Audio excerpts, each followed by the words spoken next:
We have the clean below the knee. Who are the athletes that benefit from clean below the knee?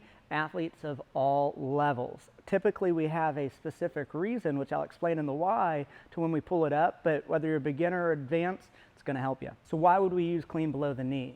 Now, for a new athlete, it could be as simple as putting them into different positions, a variety of positions as they're new, helping them understand the movement and how to move through the movement. So we might break that up, giving them different looks, giving them different understandings. For an advanced athlete, it's often to fix an issue in the area. A prime example from below the knee is, say the athlete isn't pushing with their legs from the floor very well. Below the knee work will really show this and help us isolate it to help them push with their legs at the start to get the bar moving correctly.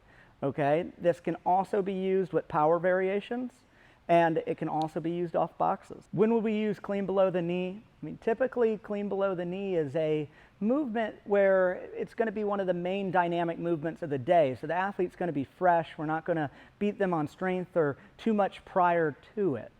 You can also use clean below the knee, extremely lightweight, focusing really on technique, even as a warm-up maybe before the athlete goes to the floor, because say they have an issue at pushing through the floor. Perfect example of how you can use it. A little bit more technique focus as a warm-up, but really it's going to be your main meat and potatoes of the day. Let's find out how. Okay, so a clean below the knee. Now, you've probably heard us talk about this before.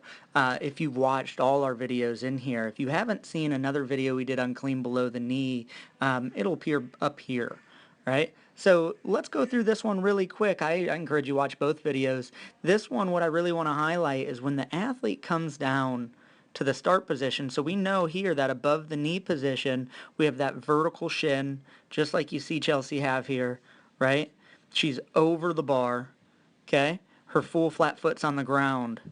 And if we had to say where the weight was toward, it would be toward the heel, but you see these toes aren't popping up, right? As she lowers down, do you see how she sits? Do you see how she lets that knee advance, right? She lets the knee come forward. You have to do that, and that's where we often see athletes get out of position for work right below the knee. They want to stay in this position here, and then they just bend more at the waist, just coming down more like this, right?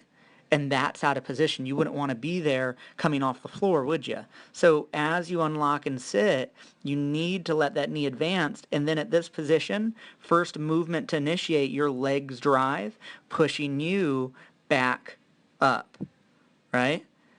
So if Chelsea did this, her legs drive, those legs push her back up, she's able to open up to the power position, drive through, and finish the movement, right? That's really the big key points on below the knee work that you must remember. Hopefully it helps. Encourage you to try it out. Check out the other video that we referenced here too. We really break it down even more, and I hope this helps you.